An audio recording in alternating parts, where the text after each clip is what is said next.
To show you just how bad the disease is that I got. My disgust with God. I'm always cursing God for the way I look.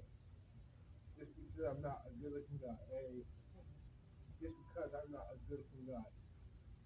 Let me give you an illustration in true life that happened to show how this has been plaguing me and dogging me ever since the day.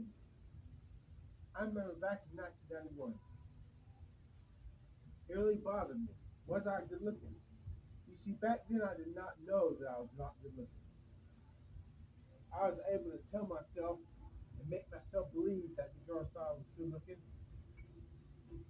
That the reason they did not tell me or come up to me and ask me to date them was because they were like me when I was in third grade. You know, when I was in fifth grade, I used to see a good looking girl and I would not dare talk to the good looking girl. And in fact, I would make fun of her to hide my feelings to myself that I felt. That and I remember my mom and I were in the car. She was driving us. This song was playing, Silence and Golden. This is supposed to be a happy moment between a mother and a son. Silence is golden. And so, hey, and so,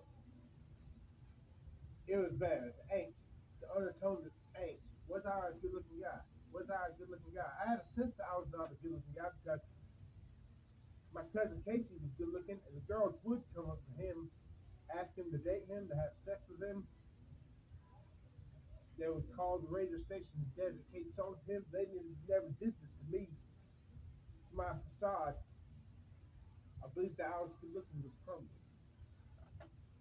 And it was not pleasant. The angst. That song Silence is Golden was playing on the radio. Silence is golden, but my mind can't see. And then it starts, silence is golden, golden. And mom looked at me and I looked at mom. And mom smiled and I smiled back. And in that moment I was able to temporarily forget and tell myself, yes, I'm good looking after all. Mom told me I was a good looking guy when I was 16, 17. Mom told me, Chris, I'm glad you're a believer in Jesus. You're such a good looking guy. If you wanted to, you get the girls. Now I was able to tell me myself. And that song, that line played. But underneath, in my in my mind, underneath the current, was the subconscious, was the not so subconscious angst. But I really a good looking guy. And then in 1992, I was riding with my dad in his car. We were going to the family reunion. Man, no, that was 1991 also. My grandma and grandpa's 50th wedding anniversary. And talking about my generation was played on the radio. Every time that song, that line played, it would burn an image of in my mind of the girl I saw the previous night in a car, a blonde girl. I would later learn her name was Melissa, and we would become friends because of Wayne, her boyfriend at the time, back in 1993. And anyway, it was dogging me. Did that girl think I was doing some guy? Because when I saw them that far, I was coming from pizza, we walked next door to Taco Bell, walking through the drive-thru, because some people, employees from the Pizza Hut wanted me to gave me the money to go order something from Taco Bell from them. And while I stood in the drive-thru, in the drive-thru window in front of the car, there came a car, three girls behind me. One of them, the one who caught my attention was the blonde girl, but there was a redheaded girl. She was driving. Her name was Jessica. I later learned, and the girl who was the least good looking was some brunette.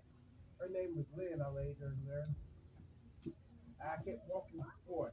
They kept creeping up behind me. And I thought to myself, one of them actually screamed, "Woo!"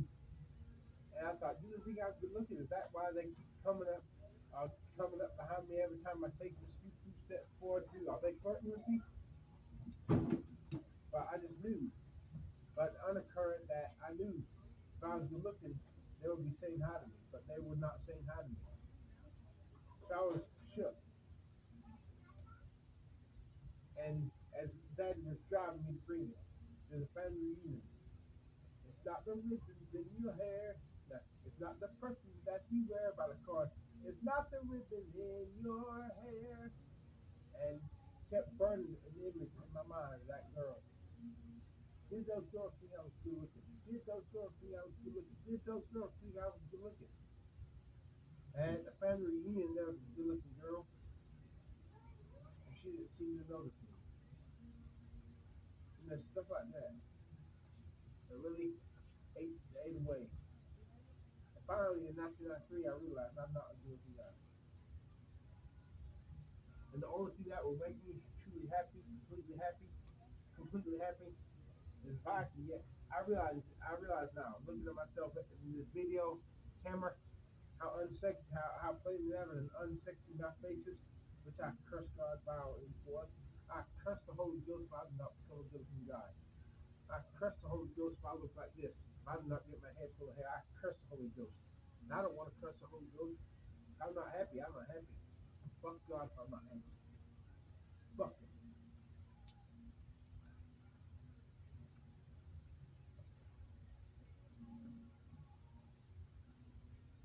I need cosmetic surgery yesterday. I need a stronger jaw.